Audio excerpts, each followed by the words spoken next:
Saya di masa Paskah ini ada 3 pertanyaan yang selalu saya bertanya ketika saya berkhotbah. Dan pertanyaan ini saya kira baik untuk kita sekalian, karena ini kita merayakan Paskah untuk kesekian kalinya. Yang pertama, kedua, saudara boleh jawab. Pertanyaannya gampang-gampang, tapi yang ketiga tidak usah jawab. Pertama, apakah saudara percaya kepada Tuhan Yesus? Amin. Benar-benar percaya. Kedua, apakah saudara percaya pada kebangkitan Tuhan Yesus? Yakin. Berarti kebangkitan itu ada dan saudara meyakininya. Amin. Oke, ketiga, lalu apakah kebangkitan Yesus telah membaharui dan merubah hidupmu? Itu yang tidak usah jawab. Itu yang perlu direnungkan saja. Apakah kebangkitan Yesus itu memberi pengaruh kepada kehidupan kita? Dan pengaruh itu adalah pengaruh yang baik, supaya mereka yang hilang itu kemudian ditemukan kembali. Itu pertanyaan gampang dijawab, saudara. Tapi apakah serius kita melakukannya? Belum tentu. Saudara boleh renungkan, ada berapa tahun, berapa kali sampai dengan tahun ini saudara merayakan Paskah? Ada berapa banyak kali? Lalu apakah perayaan Paskah dan kebangkitan Kristus itu memberi pengaruh positif pada hidup kita? Kalau dia tidak memberi pengaruh apa-apa, yang hilang akan tetap hilang. Dia tidak akan pernah ditemukan kembali. Saudara-saudara, kita menjalani masa Covid cukup lama, hampir 3 tahun tidak ada perayaan. Tahun ini perayaan banyak di mana-mana. Anak-anak dong pawe, mantap tuh. Ada yang peran jadi Yesus.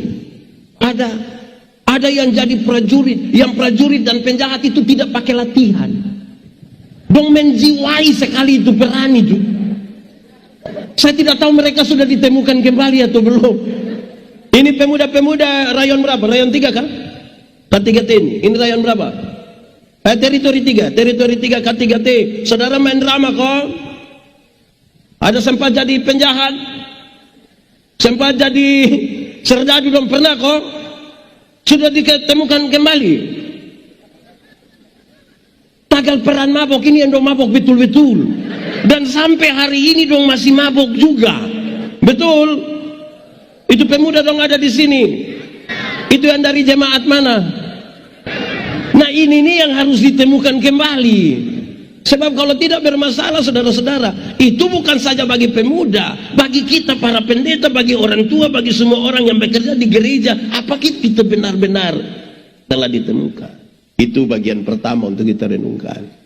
Kedua, saudara, seberapa mahalnya satu jiwa yang ditemukan kembali? Depo harga seberapa mahal? Saya ingat satu kisah dalam Injil Markus. Ada satu waktu Tuhan Yesus pergi ke Gerasa, berjumpa dengan satu orang yang kerasukan roh jahat, legion. Kalau dia kerasukan roh jahat, yang legion itu berarti roh jahat kira-kira ada 6.000 roh jahat. Saudara bayangkan, kita pun teman majelis yang hanya satu roh jahat di otak saya, kita pusing. Ini 6.000. Itu orang itu jahat bagi orang lain dan juga jahat bagi dirinya sendiri. Waktu Yesus baru turun dari perahu itu, roh jahat ini bilang kepada Tuhan Yesus, "Saya Yesus, anak Allah yang hidup. Apa urusanmu dengan kami?" Rupa-rupanya roh jahat ini mengenal Yesus, mengenal nama Yesus. Refleksinya ringan. Kalau saudara baru mengenal nama Yesus, belum beda dengan roh jahat. Karena roh jahat juga mengenal nama Yesus dan ketakutan terhadapnya. Injil Markus mencatat, di daerah itu ada penjaga-penjaga babi, menjaga babi kira-kira 2.000 ekor. Berapa ribu? Di sini ada yang ada babi di rumah? Ada beberapa ekor kok? Bagi dong. Nah, saya lihat saudara tidak berani bagi saya. Nah, terus Yesus biarkan. Ketika roh jahat itu meminta supaya mereka keluar ke babi-babi itu, Tuhan Yesus biarkan. Matilah babi-babi itu. 2.000 ekor babi mati. Para penjaga babi ini kehilangan pekerjaan. Mereka kasih tahu orang-orang di kampung, datang marah dan usir Yesus. Pertanyaannya, apakah Tuhan Yesus tega membuat orang kehilangan pekerjaan? Jawabannya tidak. Lalu kenapa Tuhan biarkan babi-babi itu mati dan orang-orang itu kehilangan pekerjaan? Jawabannya ringan juga, saudara. Dalam struktur budaya Yahudi, babi itu haram. Orang Yahudi tidak makan daging babi. Itu berarti tidak ada sei babi di Yahudi. Aroma tidak ada di sana. Sate babi juga tidak. Tapi yang haram ini mereka pelihara 2.000 ekor. Ini yang Tuhan Yesus marah.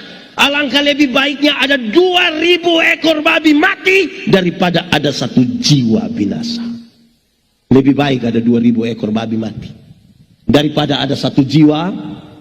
Nah, sekarang coba kali, kalau babi 1 ekor 2 juta. Itu babi su agak remaja toh. Kalau dia masih anak-anak kan dia 1 juta, 1.250.000. Kalau sudah 2 juta berarti babi. Kalau babi 1 ekor 2 juta, maka 2.000 ekor harga itu babi berapa? 2.000 kalau 2 juta kali 2 juta? 2.000 kali 2 juta? Omong! Ini yang sekolah jam berapa dong ini? 2.000 kali 2 juta susah jawab. 2.000 kali 2 juta? Berapa? 4M harga 1 orang gila itu di hadapan Yesus waktu itu. Jadi kalau ada terhilang yang didapatkan kembali, kalau pakai bilangan, pakai waktu itu, kalau 1 ekor 2 juta ada 4M. Waktu itu. Pertanyaan lebihnya adalah, dan siapakah orang gila itu? Siapakah orang gila itu? Ya, orang gila itu kemungkinan besar adalah suamimu. Orang gila itu kemungkinan besar adalah istrimu. Orang gila itu kemungkinan besar anak-anakmu. Orang gila itu kemungkinan besar mertuamu. Kenapa? Nah, saya pakai contoh ini di mana-mana. Saudara tahu, ada ibu-ibu itu dia cantik-cantik tapi pergi ke gereja jalan sendiri. Terus pendeta tanya, "Mama, pun cantik lai, teh bapa."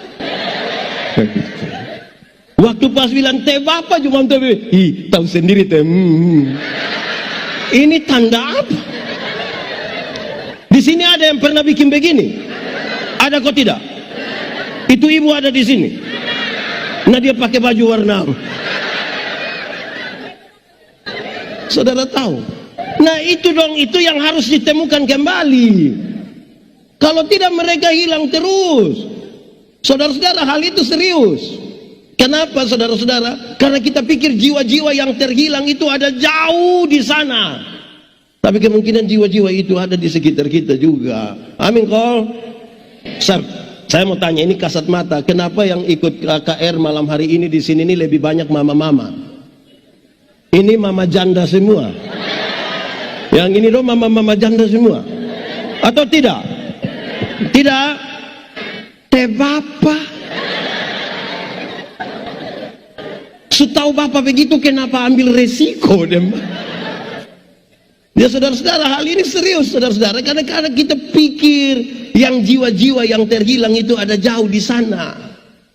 Jiwa-jiwa ini berharga. Saya ingat lagu-lagu dulu ini menarik. Engkau cari intankah untuk Saudara tidak tahu lagu ini? Nah, kenapa suruh saya solo? Engkau cari intankah untuk mahkota.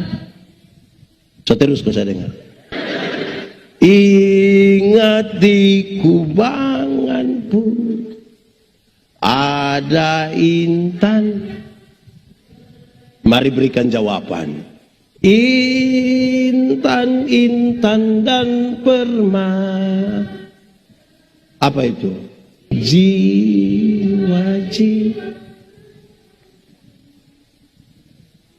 biar untuk mahkota. Saya dengar yang menyanyi ini yang orang tua, anak muda dong tidak menyanyi. Kamu maksud apa dengan kami yang tua-tua? Anak muda dong lagu begini dong tidak menyanyi, tapi kalau yang wongkong ini itu dong menyanyi. Kamu mau apa? Ya, saudara-saudara, pasti kita bertanya di sekitar ini, kenapa jiwa-jiwa itu terhilang? Saudara boleh jawab, satu anak muda duluan, kenapa banyak jiwa itu melarikan diri dari Tuhan Yesus? Kenapa? Anak muda, di sini tidak ada anak muda. Ini nenek-nenek semua. Anak muda, kenapa banyak jiwa itu lari dari Tuhan Yesus? Pergaulan. Apa saja, tapi saya mau kasih tahu saudara bahwa ada banyak hal mempengaruhi kita untuk melarikan diri dan terhilang dari Tuhan Yesus. Kenapa? Kita manusia seringkali ditempatkan pada 3 kondisi. Kondisi pertama, ada waktu di mana kita mau dan Tuhan mau. Ada waktu kita mau, Tuhan mau. Pernah alami? Waktu kita mau sesuatu dan Tuhan setuju dengan itu. Pernah alami?